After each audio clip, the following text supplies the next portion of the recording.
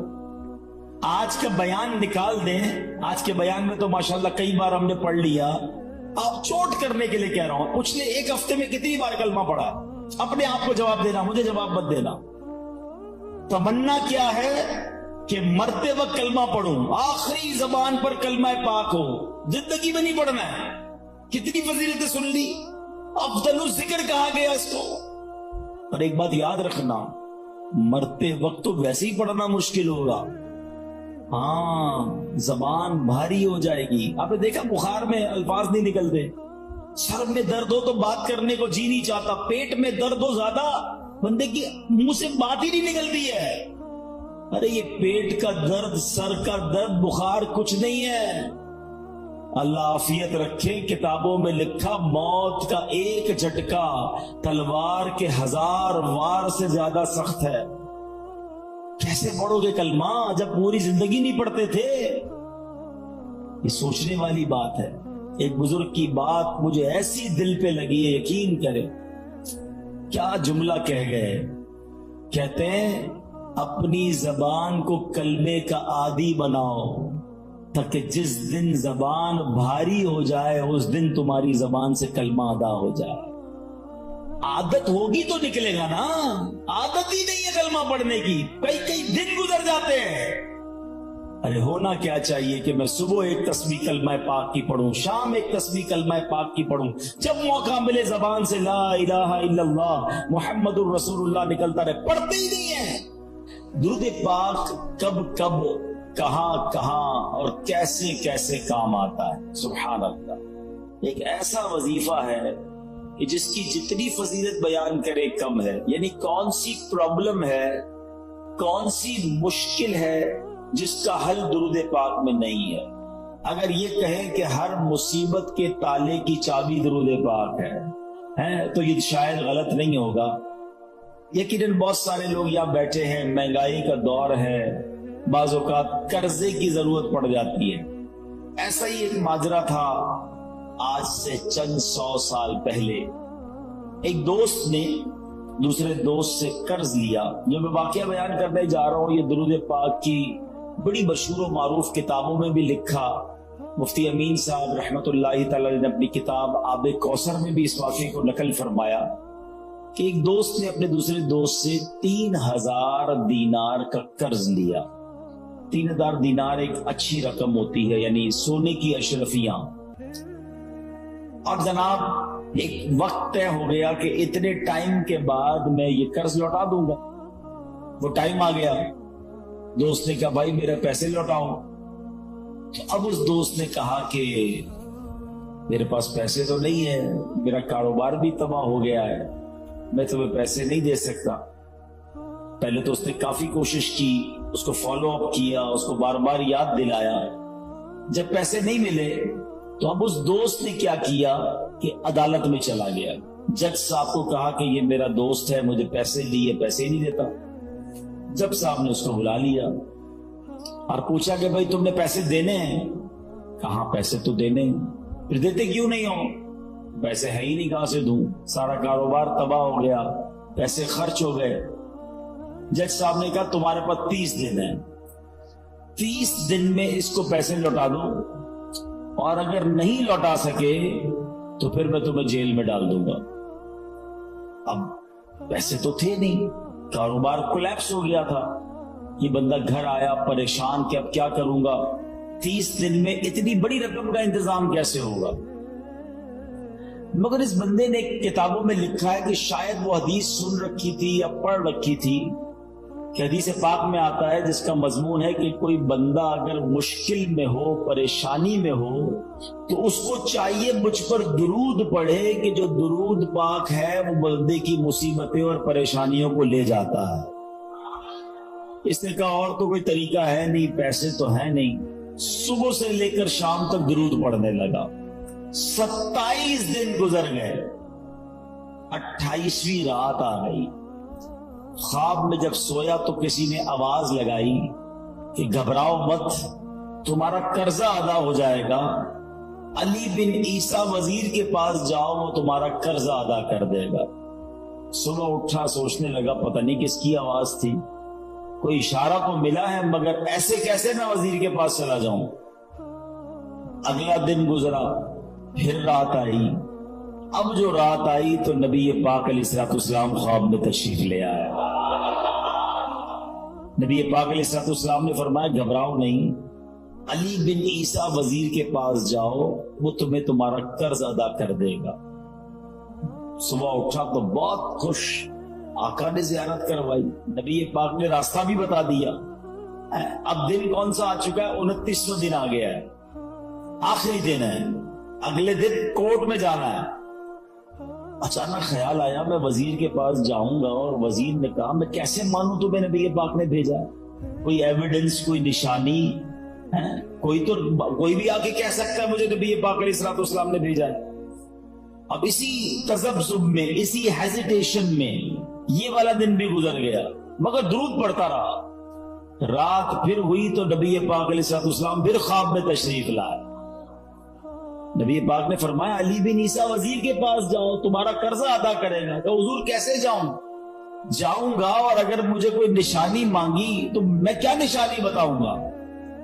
پیارے آقا علیہ السلام نے فرمایا اسے جا کر کہنا کہ تم 5000 بار روزانہ صبح فجر کی نماز کے بعد درود پاک پڑھتے ہو، یہ راز صرف تمہیں پتا ہے، تمہارے رب کو پتا ہے، اور کسی کو نہیں پتا، اور جب تک گنتی پوری نہیں ہوتی تم کسی سے بات بھی نہیں کرتے۔ بس اب صبح اٹھا تو دیوانہ جھوم رہا ہے، سیدھا پہنچ گیا وزیر کے پاس۔ یہی وہ دن ہے جس دن عدالت میں بھی جانا ہے، مگر صبح پہنچ گیا وزیر کے پاس۔ وزیر اپنے درباریوں کے ساتھ، اپنے دوستوں کے ساتھ بیٹھا تھا۔ کہا پیغام دیجئے وزیر صاحب سے کہ مجھے آپ سے ملاقات کرنی ہے، بڑا امپورٹنٹ، بڑا اہم پیغام لایا ہوں۔ وزیر صاحب نے جب یہ سنا تو کہا پوچھو کس کا پیغام لایا؟ باہر سے جواب دیا کہ میں نبی پاک علیہ السلام کا پیغام لایا ہوں۔ اب وزیر تھا تو عاشق رسول، فوراً اندر بلایا تو فرمائیے کیا پیغام ہے؟ کہ نبی پاک علیہ السلام نے تمہارے پاس بھیجا ہے، اور 3000 دینار مجھ پر قرضہ ہے، آپ میرا قرضہ ادا کر دیں۔ تو وزیر صاحب نے کہا بات تو بڑی زبردست ہے، لیکن اگر کوئی نشانی ہو میں کیسے مان لوں کہ آپ کو پیارے آقا علیہ السلام نے بھیجا ہے؟ کہا خالی ہاتھ نہیں بھیجا، آقا نے نشانی بھی بتائی ہے۔ کہا بتائیے نشانی کیا ہے؟ کہا نشانی یہ ہے کہ آپ روزانہ صبح فجر کی نماز کے بعد 5000 بار درود پاک پڑھتے ہیں، اور یہ راز صرف آپ کو معلوم ہے، آپ کے رب کو معلوم ہے۔ وزیر تو جھوم اٹھا نا، اس کے تو درود پاک مقبول ہو گئے۔ کہتا مرحبا یا رسول اللہ، اپنے کمرے میں گیا، واپس آیا، 3000 دینار نہیں، وہ 9000 دینار لے کر آیا۔ کہتے پہلے 3000 تو نبی پاک کا حکم، آقا کا حکم سر آنکھوں پر، لبیک یا رسول اللہ، یہ لیجئے۔ دوسرے 3000 آپ نے میرے گھر تک قدم رنجا فرمایا، اتنی پیاری خوشخبری سنائی، یہ اس کا تحفہ ہے۔ تیسرے 3000 لیجئے کہ اب اپنے بچوں کے لیے اس سے کوئی کاروبار وغیرہ شروع کریں، اور ایک وعدہ بھی کر کے جائیں۔ اب زندگی میں آپ کو جب بھی کوئی کام پڑے نا، آپ نے کہیں اور نہیں جانا، مجھے خدمت کا موقع دینا ہے۔ اللہ اکبر، یہ دیوانہ تو خوش۔ اب پہنچ گیا عدالت میں۔ اچھا وہاں عدالت میں سارے یہ سوچ رہے ہیں، ایوری بڈی ایکسپیکٹنگ کہ یہ تو آئے گا، آ کر کہے گا پیسے ویسے ہیں نہیں، جج صاحب نے اس کو جیل میں ڈالنا ہے۔